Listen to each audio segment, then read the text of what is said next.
நாட்டை யார் வேணாலும் எடுத்துங்க, அதை பற்றி எனக்கு கவலை இல்லை, மாநிலத்தை மட்டும் நான் பார்த்துக்கிறேன்னு சொல்ல முடியாது. அரசியல் மாற்றம் என்பதை முதல்ல மக்கள் விரும்பும், தனி மனிதன் விரும்பக்கூடாது. இங்கே பிரபலமானவர்களுக்கு எல்லோருக்கும் ஒரு கருத்து இருக்குது, அவருடைய கருத்தெல்லாம் மக்கள் கருத்தாக மாறிடுறாரு. இவ்வளோ ஊழல் இருக்குது, ஆனால் இவ்வளோ ஜனநாயகம் இருக்குது. மதவாதம் அப்படி கிடையாது. மதவாதம் மீண்டும் சர்வாதிகாரத்தை நோக்கி.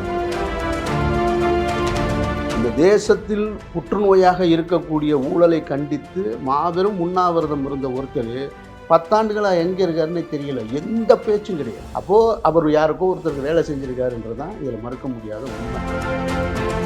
அப்போ நம்ம 10 ஆண்டுகளாக ஊழல் குறித்து தேசம் முழுவதும் விவாதிக்கப்படலை. நீ என்ன சாப்பிட்லாம், என்ன உடை உடுத்தலாம், எந்த சாமி கும்பிடலாம், முருகனுக்கு வேலை எடுத்துகிட்டு போகலாமா, ராமருக்கு கோயில் கட்டலாமா. மோடியை எதிர்த்து அவர் பேசியும் நாளைக்கு மோடி ஜெயிச்சு வந்தா ஃபர்ஸ்டே தோல்விங்கிறது வந்துடாதா?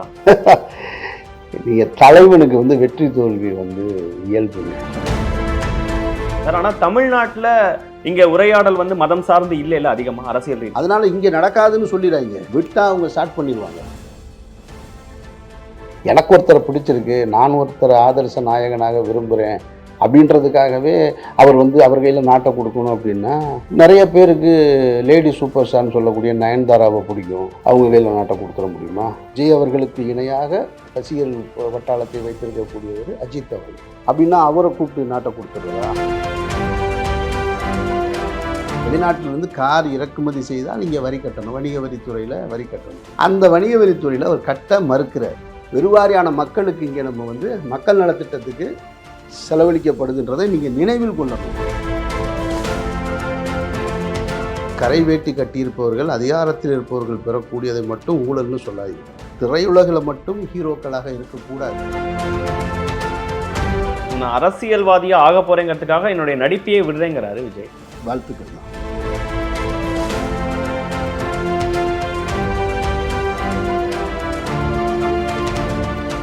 வணக்கம், இது தி டிபேட். நான் தினேஷ்.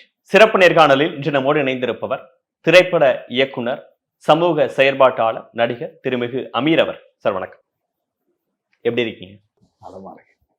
தமிழக வெற்றி கழகம் அப்படிங்கிற கட்சியை விஜய் அவர்கள் அறிவிச்ச உடனே நீங்க தமிழக வெற்றி கழகம் வெற்றி பெற வாழ்த்துக்கள் அப்படிங்கிற உங்களுடைய முதல் செய்தியவும் போட்டிருந்தீங்க. முதல்ல அந்த செய்தியை பார்த்த உடனே உங்களுக்கு ஒரு மகிழ்ச்சியா இருந்ததா, இல்லை என்னென்ன மன ஓட்டங்கள்லாம் ஓடுனது? இல்லை, இது நீண்ட காலமாக எதிர்பார்த்துக்கிட்டு இருந்த ஒன்று தானே. நடிகர் விஜய் அவர்களுக்கு அரசியல் ஆசை இருக்குது என்பது என்னை போன்றவர்களுக்கு தெளிவாக தெரியும். தெளிவாக தெரிந்த காரணத்தினால் அவர் என்னைக்காவது ஒரு நாள் அரசியலுக்கு வருவார், தேர்தல் களத்தில் இறங்குவார் அப்படின்றது நம்ம எதிர்பார்த்த ஒன்று தான். அப்புறம் தமிழ்நாட்டின் வரலாற்றில் இப்போது எம்ஜிஆர் அவர்கள் மாபெரும் செல்வாக்கு பெற்ற நடிகராக இருந்தார். ஆனாலும் அவர் மீது வைக்கப்பட்ட விமர்சனம் என்னன்னு கேட்டிங்கன்னா, அவர் பிறப்பால் தமிழர் என்றார் அப்படின்றது.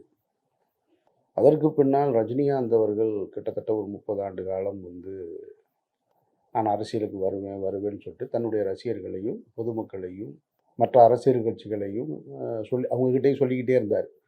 எல்லோருக்குமான அந்த ஆசையை தூண்டி விட்டுக்கிட்டே இருந்தார்.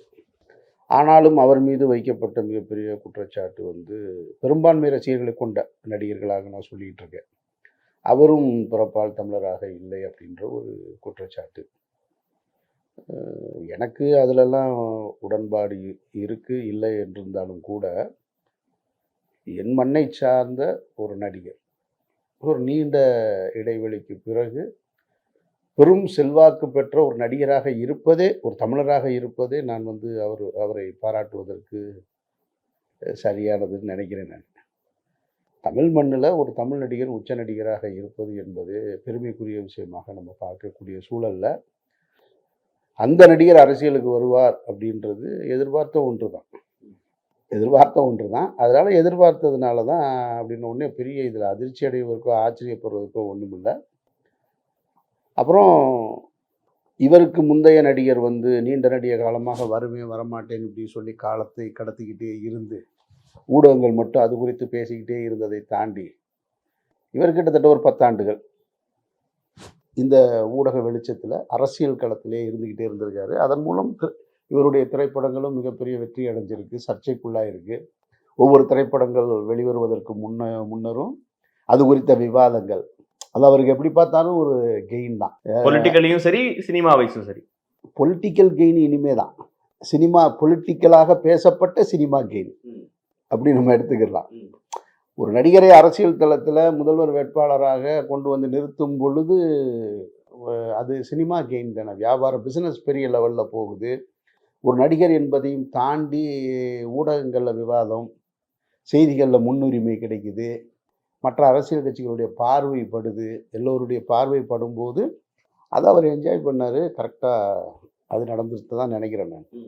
நம்ம கூட அவருக்கு ஆதரவான நிலைப்பாட்டை ஹரிஹர ராஜா சர்மா அவரை ஜோசப் விஜய்ன்னு சொல்லும்போது எதிர்த்து நின்னது, சர்க்கார் திரைப்பட வெளியீட்டுக்கு முன்னால் அவர் கொடுத்த சர்ச்சைக்கு நம்ம அவருக்காக போய் ஒரு நேர்காணல்லாம் செஞ்சுருக்கோம், விவாதத்திலலாம் கலந்துருக்கேன் நான்.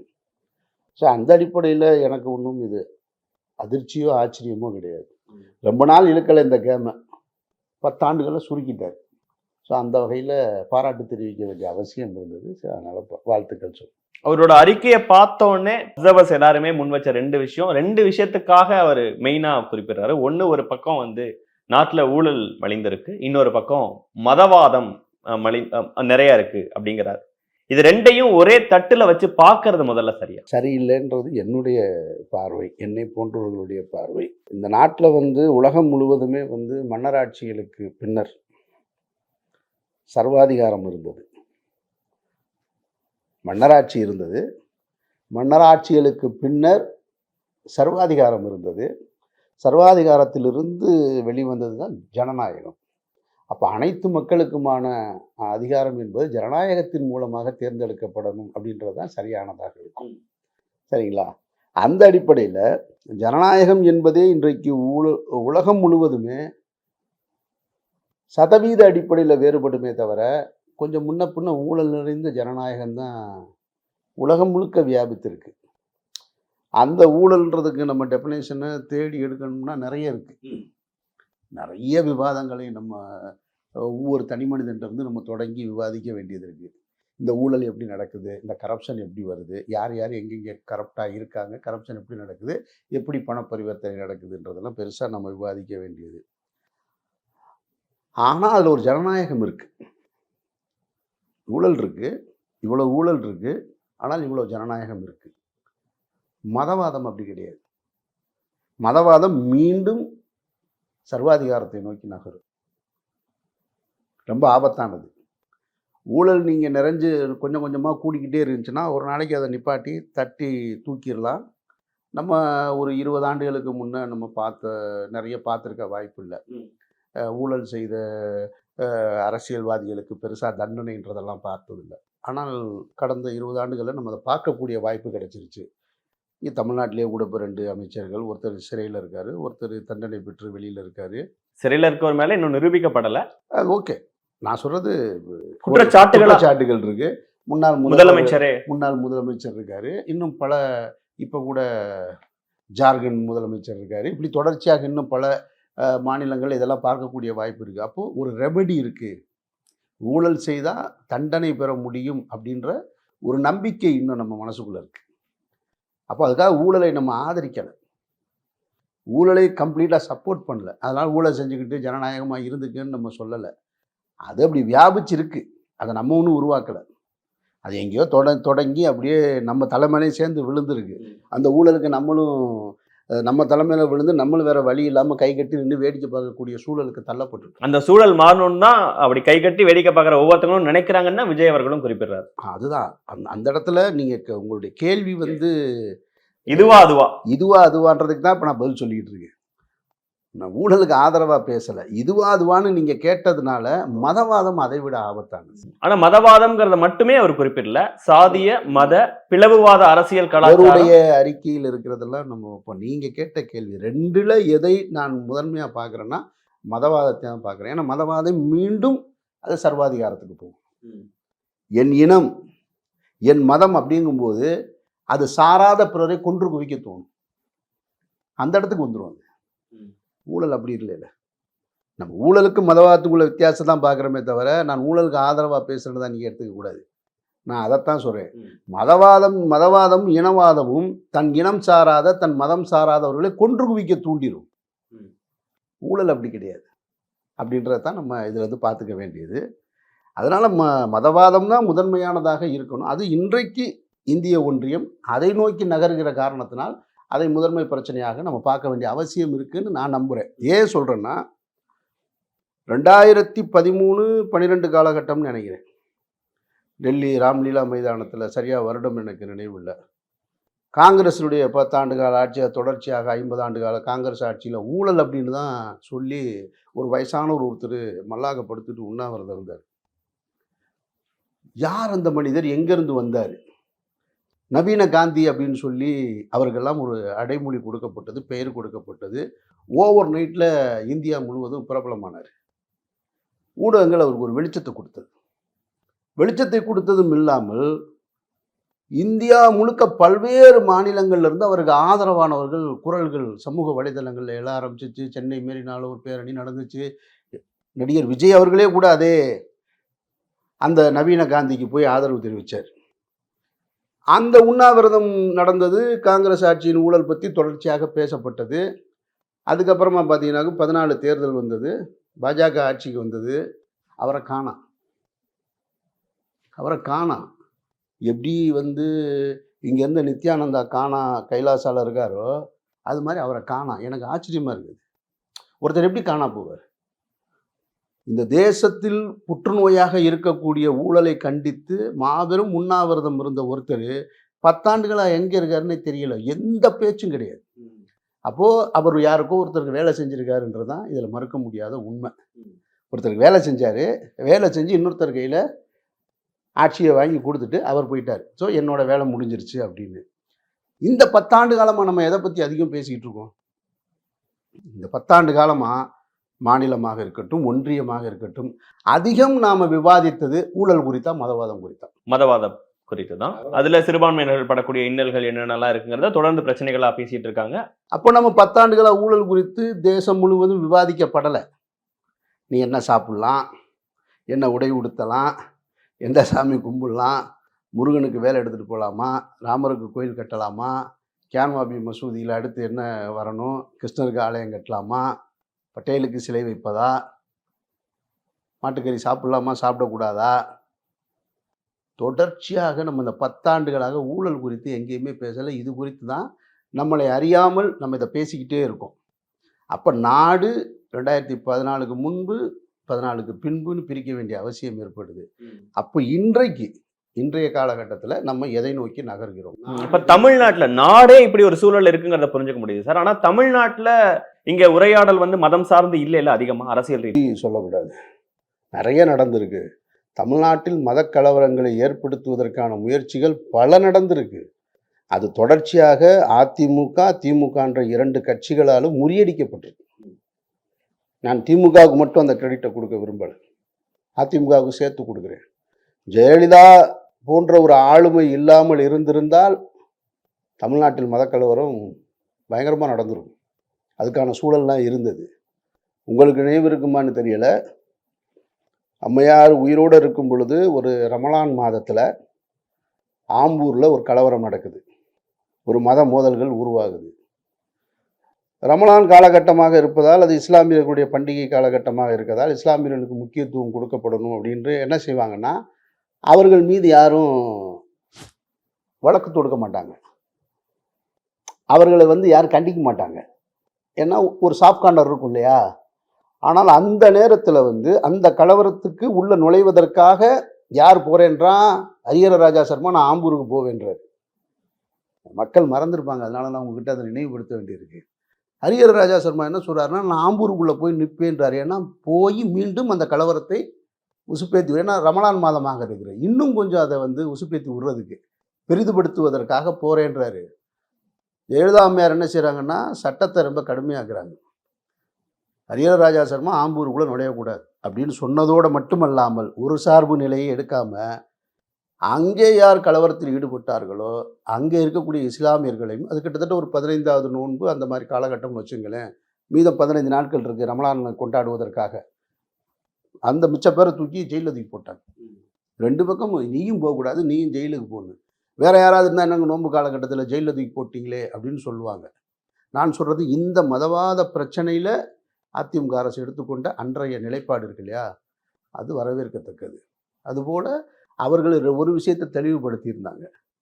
கொள்கையோடு தான் நான் கூட்டணியாக கொள்கை அல்லது தேர்தல் கூட்டணி தான் வச்சிருப்பேன்னு சொன்னாங்களே தவிர, பாஜகவோடு உறவு வைத்திருந்தாங்களே தவிர, பாஜகவின் கொள்கைகளில் உறவு வச்சுக்கல.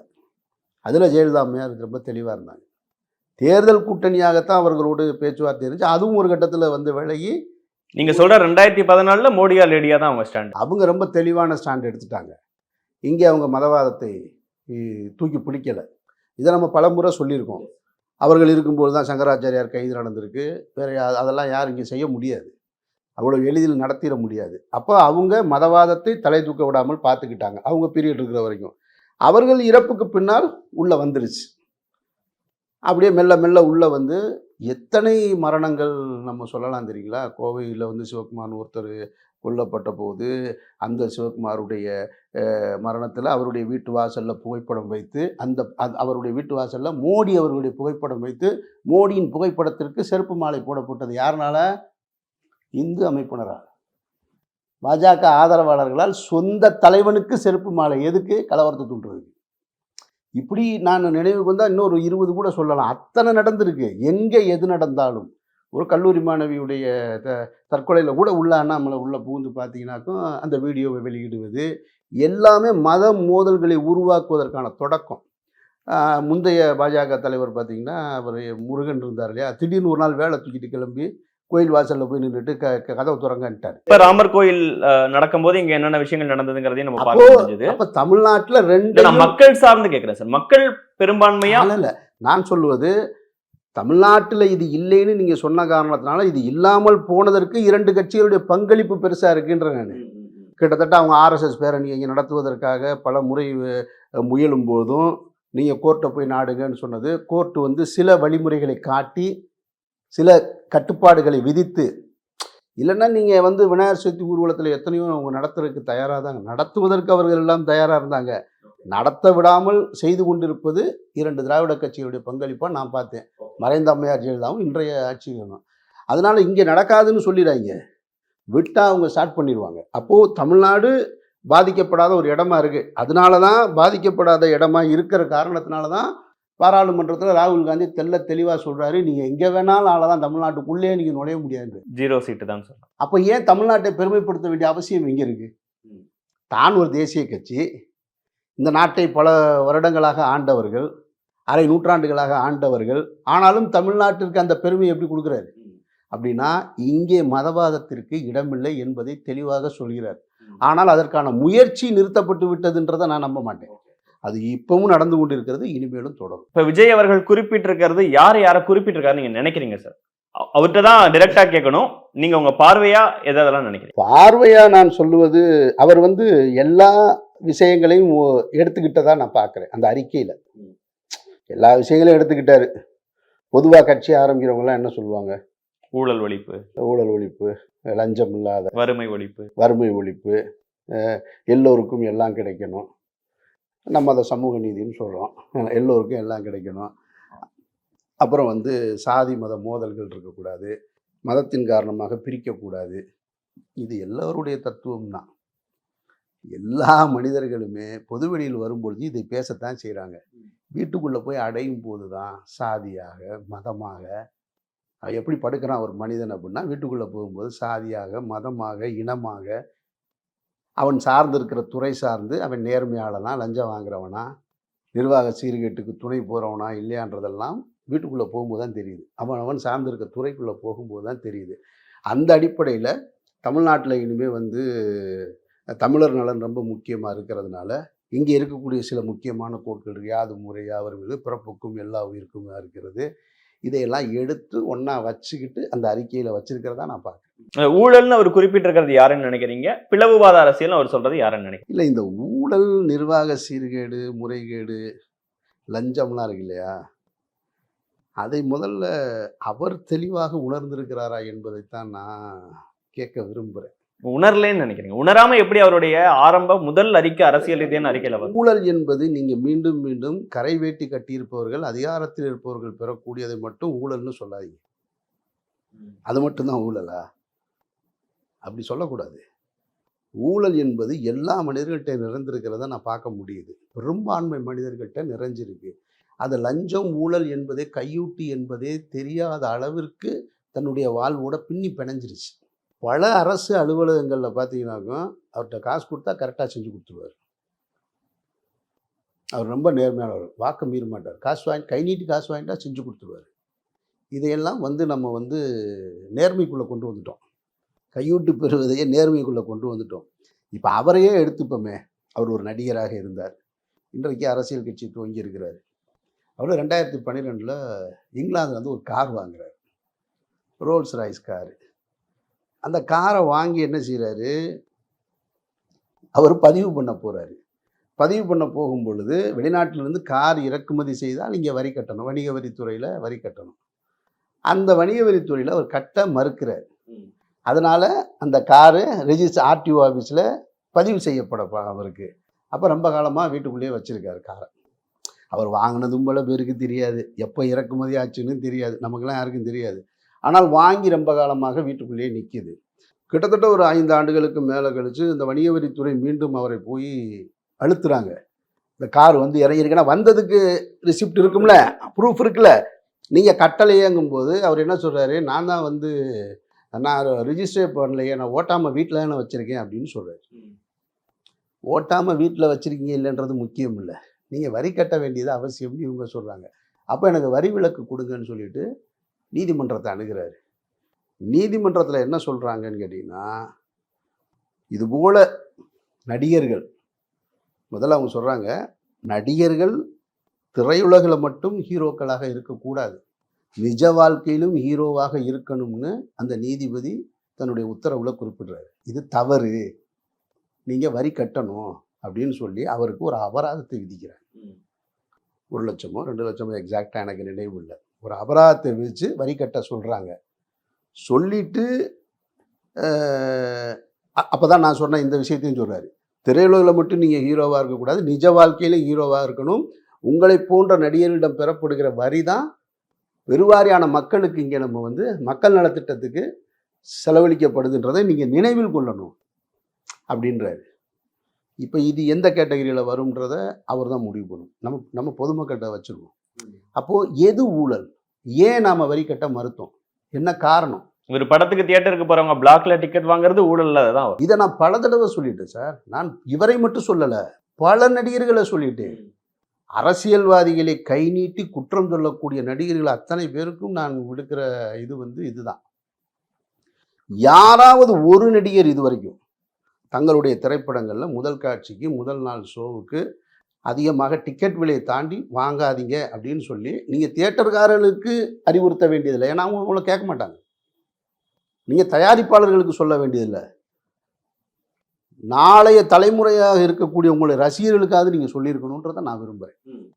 என்னுடைய ரசிகர்களாக இருக்கிறவர்கள் யாரும் டிக்கெட் ரேட்டுக்கு மேலே கொடுத்து வாங்காதீங்க, அப்படி வாங்கினா நீங்கள் என்னுடைய உண்மை தம்பிகளாக இருக்க மாட்டீங்க அப்படின்னா அதை விரும்புகிறவங்க எத்தனை பேர் வாங்காமல் இருந்து, அதுவும் அரசியலுக்கு வரணுங்கிற எண்ணம் அப்போ அவங்க போய் சண்டை போட்டிருப்பாங்க. நீங்கள் இந்த கருத்தை பதிவு செஞ்சுருந்தா அவங்க திரையரங்கில் போய் எங்கள் தலைவரே சொல்லிட்டாரு, அதனால் டிக்கெட் ரேட்டுக்கு மேலே நீங்கள் கேட்கக்கூடாதும்பாங்க. அப்போ ஏன் சொல்ல மறுத்தாங்க? எந்த நடிகருமே சொல்லலை, இதுவரைக்கும் சொல்லலை. அப்படி சொன்ன நடிகரை உங்களால் காட்டவே முடியாது. வியாபாரத்தில் இருக்கக்கூடிய உச்சத்தில் இருக்கக்கூடிய எந்த நடிகர்களும் இதை அறிவிக்கவே இல்லை. நீங்கள் நல்லா விளங்கிக்கிறணும். ஸோ அப்போ இது போக இன்னொரு நிகழ்வையும் நம்ம சொல்ல வேண்டியிருக்கு. நம்ம அவரை குற்றம் சொல்கிறதுக்காக இல்லை, வரலாற்றில இருந்து மக்களுக்கு என்னென்னலாம் ஞாபகப்படுத்தணும், என்ன நடந்திருக்கு, நாம் எது ஊழல் எது நிர்வாக சீர்கேடு அப்படின்றத புரிந்து கொள்வதற்காக சொல்கிறேன். பிகில் படத்துக்கு வருமான வரி அந்த காலகட்டத்தில் அவரை போய் சோதனை செய்கிறாங்க. அவர் வீட்டில் கிட்டத்தட்ட 2 முறை இன்கம் டேக்ஸ் ரைடு நடந்தது எனக்கு நினைவு இருக்குது, உங்களுக்கு நினைவு இருக்குன்னு நினைக்கிறேன். அதுக்கப்புறம் செல்ஃபி எடுத்து போட்டார். ஆமாம், ஒரு முறை படப்பிடிப்பு தளத்திலிருந்து அவரை வருமான வரித்துறையினர் நடுவில் உட்கார வச்சு கூட்டிகிட்டு போனது, அதெல்லாம் நம்ம எதிர்த்து நம்ம அன்றைக்கி பதிவு பண்ணியிருக்கோம். அவருக்கு ஆதரவு நிலைப்பாட்டை தான் எடுத்திருக்கோம்.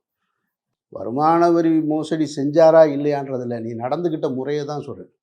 மக்களால் அறியப்பட்ட, மக்களால் போற்றப்படுகிற ஒரு நடிகரை நீங்கள் குற்றவாளி போல் அழைத்து செல்லக்கூடாது. குற்றம் செய்தார் என்று நிரூபிக்கப்படாமல் அதையெல்லாம் நம்ம சொல்லியிருக்கோம். அந்த நிலையில் அந்த நேரத்திலலாம் அவருக்கு ஆதரவு நிலைப்பாட்டை தான் எப்பவும் எடுத்திருக்கோம். அப்போ அந்த பிகில் திரைப்படத்தினரில் வருமான வரித்துறை சோதனை நடக்கும் பொழுது முன்னாடி நடந்த ஒரு ஆவணம் கிடைக்குது அவங்களுக்கு. அது என்னன்னா, புலி படத்தின் சம்பளத்தை ஒரு 5 கோடி அளவுக்கு அவர் கணக்கில் காட்டலை. புலி படத்தில் 2015ன்னு நினைக்கிறேன் அந்த காலகட்டம். அதற்கான சம்பளத்தை வந்து ஒரு 5 கோடி வருமானத்தை அவர் கணக்கில் காட்டாமல் அதை வந்து அதுக்கப்புறமா ஒரு 5 வருஷமாக அவர் வந்து முறையான வருமான வரி தாக்கலே செய்யலை. அந்த காலகட்டத்தில் அதுக்கு ஒரு ஃபைன் போட்டு அந்த ஃபைனையும் கட்டுறார்.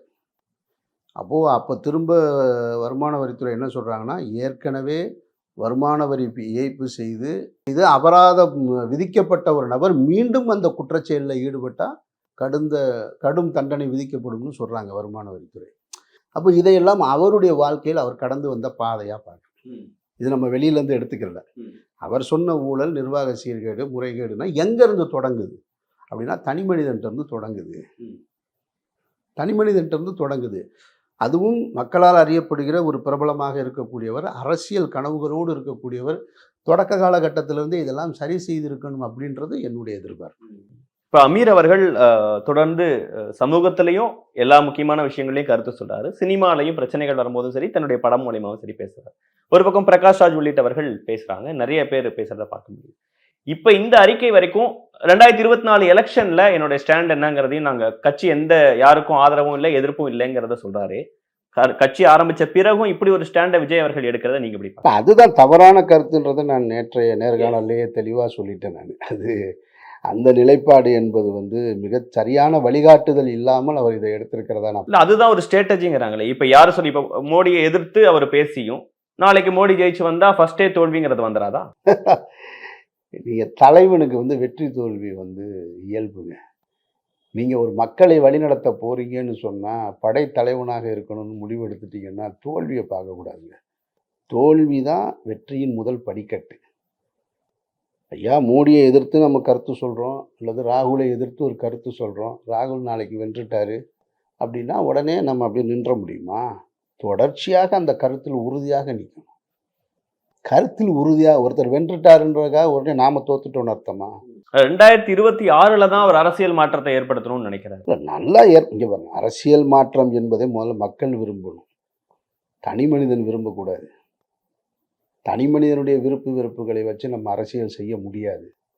இங்கே பிரபலமானவர்களுக்கு எல்லோருக்குமே ஒரு கருத்து இருக்குது. அவருடைய கருத்தெல்லாம் மக்கள் கருத்தாக மாறிடாது. மக்கள் என்பவர்கள் பெருவாரியான மக்கள் தங்களுடைய அன்றாட வாழ்க்கையை எப்படி நடத்துகிறாங்கன்னு அவங்களோட நின்று பார்க்கும்போது தான் தெரியும். எனக்கு ஒருத்தரை பிடிச்சிருக்கு, நான் ஒருத்தரை ஆதர்ச நாயகனாக விரும்புகிறேன் அப்படின்றதுக்காகவே அவர் கையில் நாட்டை கொடுக்கணும் அப்படின்னா, நிறைய பேருக்கு லேடி சூப்பர் ஸ்டார்னு சொல்லக்கூடிய நயன்தாராவை பிடிக்கும், அவங்க கையில் நாட்டை கொடுத்துட முடியுமா? அப்படி கொடுத்துட முடியாது. இல்லை இன்னும் பல பேருக்கு வேறொரு நடிகரை பிடிக்கும். இப்போ உதாரணத்துக்கு விஜய் அவர்களுக்கு இணையாக ரசிகர்கள் வட்டாளத்தை வைத்திருக்கக்கூடியவர் அஜித் அவர்கள். நான் நிறைய யூடியூப்பில் கூட பார்த்துருக்கேன். சிலர் முதல்வர் தகுதிக்கு சரியானவர் அஜித் தான்னு சிலர் பேட்டி கொடுத்துருக்காங்க. அது அவங்களுடைய கருத்து.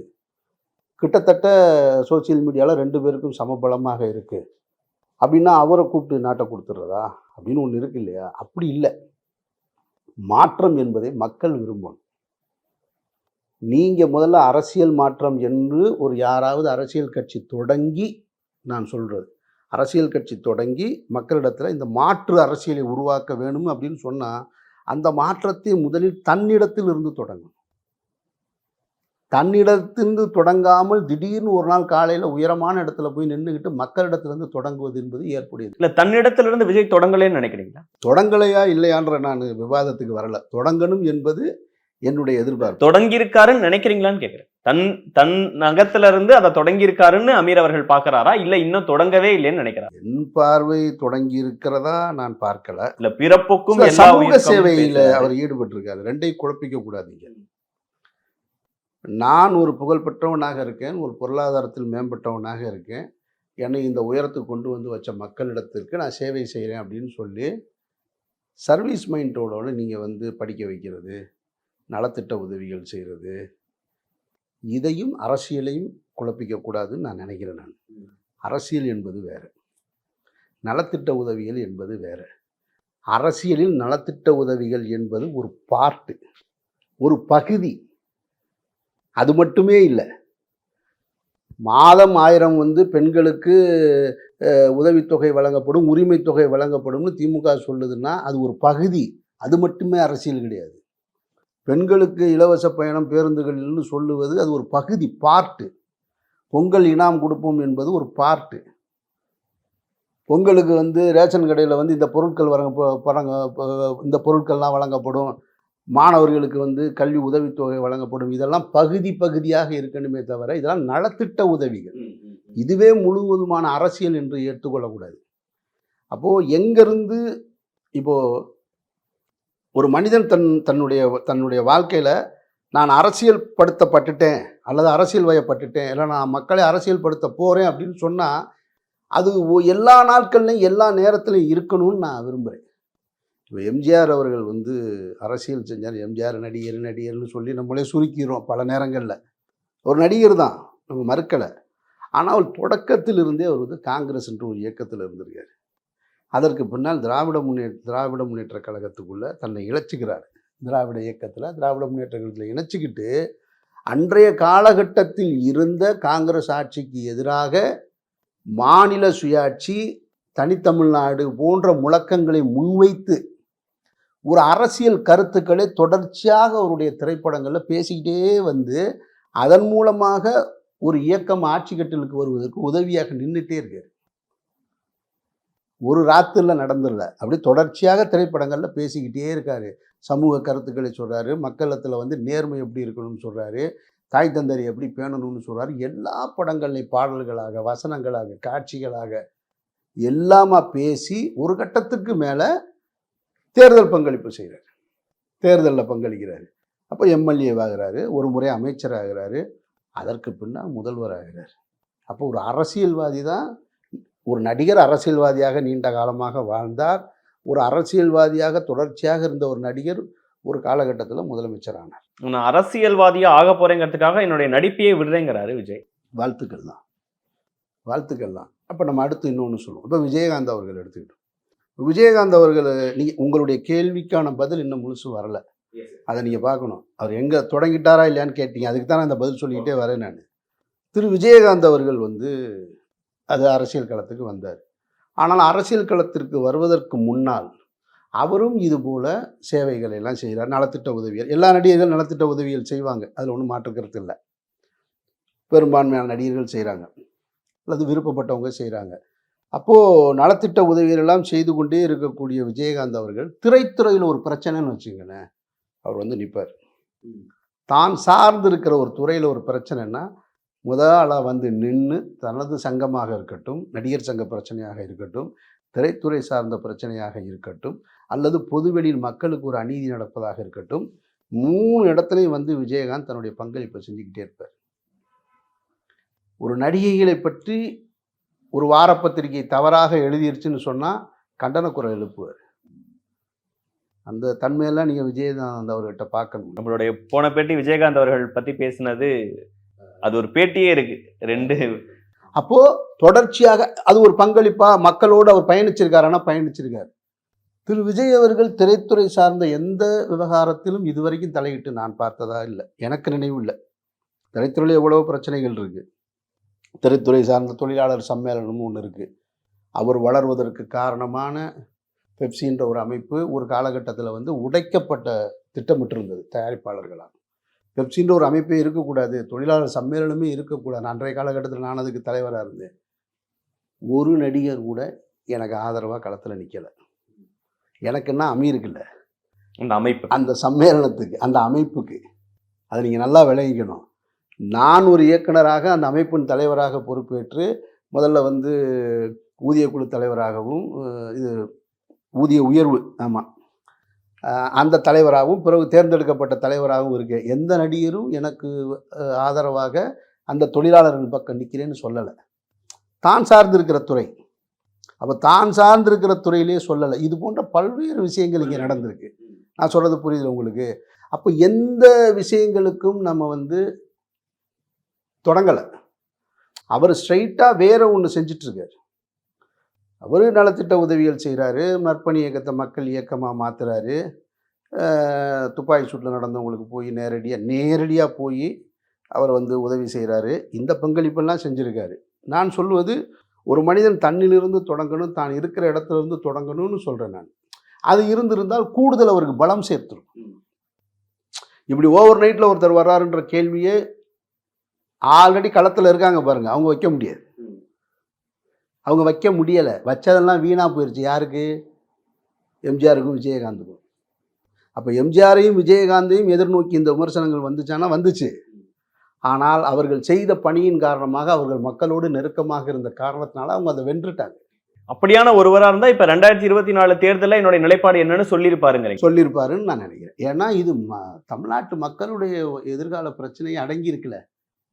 தமிழ்நாடு என்பது இந்திய ஒன்றியத்தின் ஒரு அங்கம் தானே. அவருக்கும் சேர்த்து தானே பிரதமரை தேர்ந்தெடுக்கணும். எனக்கும் உங்களுக்கும் இல்லை, அவருக்குமான பிரதமரை தேர்ந்தெடுக்க வேண்டிய பொறுப்பு இருக்குது. நான் நேற்றைய நேர்காணலில் சொன்னதை மீண்டும் சொல்கிறேன். நாட்டை யார் வேணாலும் எடுத்துங்க, அதை பற்றி எனக்கு கவலை இல்லை. மாநிலத்தை மட்டும் நான் பார்த்துக்கிறேன்னு சொல்ல முடியாது. எல்லாவற்றையும் பார்க்க வேண்டியது பொறுப்பு நமக்கு இருக்குது. பக்கத்து மாநிலத்தையும் சேர்த்து பாதுகாக்க வேண்டிய, கவனத்தில் கொள்ள வேண்டிய பொறுப்பு நமக்கு இருக்குன்ற நான்.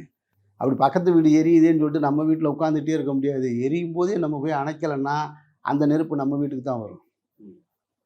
அப்போ 24 தேர்தலில் அவர் நிலைப்பாட்டை சொல்லாமல் இருப்பது ஒரு வேதனைக்குரிய, வருத்தத்துக்குரியது. வழிநடத்துபவர்கள் சரியாக வழி நடத்தலை அப்படின்னு தான் நான் பார்க்குறேன். இருந்தால் அதை சொல்லி கொடுத்துருப்பாங்க, அதை சரியாக சொல்லி கொடுத்துருப்பாங்க. அவருக்கு இன்னும் அரசியல் ஆலோசகர்கள் சரியாக இல்லைன்றது என் பார்வை. இருந்தால் சரியாக நல்லாயிருக்கும், இருந்தால் நல்லாயிருக்கும். ஒருத்தர் வர்றாருன்றது நான் வரவேற்கிறேன்னு சொல்லிக்கிறேன். நான் வரவேற்கிறேன். நம்பிக்கையை கொடுக்குதா இல்லதா என்பதை நான் விஜய்க்கு ஓட்டு போடணும்னு ஆசைப்பட்றேன். நான் இந்த நாட்டில் ஒரு சிறுபான்மையை சமூகத்தை சேர்ந்தவனாக இருக்கேன். 24 தேர்தலுக்கு பின்னாடி என் வீட்டில் மாட்டு கட்டி இருந்துச்சுன்னு ஒரு 10 பேர் சேர்ந்து என்னை அடித்து கொண்டுட்டேன். நான் 26 தேர்தலுக்கு நான் வாக்களிக்க முடியாது. அப்போ என்ன பண்ணுவேன்? சிஏஏ என்ஆர்சி வந்துருச்சுன்னா நான் முகாமுக்கு போய்ட்டு என்ன பண்ணுவேன்? எங்கே வாக்களிக்கிறது? எனக்கு 24 பாஜக ஆட்சிக்கு வந்துருச்சு, இப்படி வச்சுப்போம். 26 விஜய் அவர்கள் முதல்வர் ஆகிட்டார். 27 ஆட்சி கலைப்பு செஞ்சால் என்ன செய்வீங்க? நேற்றைக்கு தான் ஒரு கட்சி அறிவிக்கிறார். கட்சி அறிவித்ததில் சமூக ஊடகங்களில் உதயநிதி வெர்சஸ் விஜய் அப்படின்னு ஒரு தொடர்ச்சியாக திமுக முடிஞ்சிருச்சு இதோடன்றாங்க. இதெல்லாம் யார் சொல்கிறது?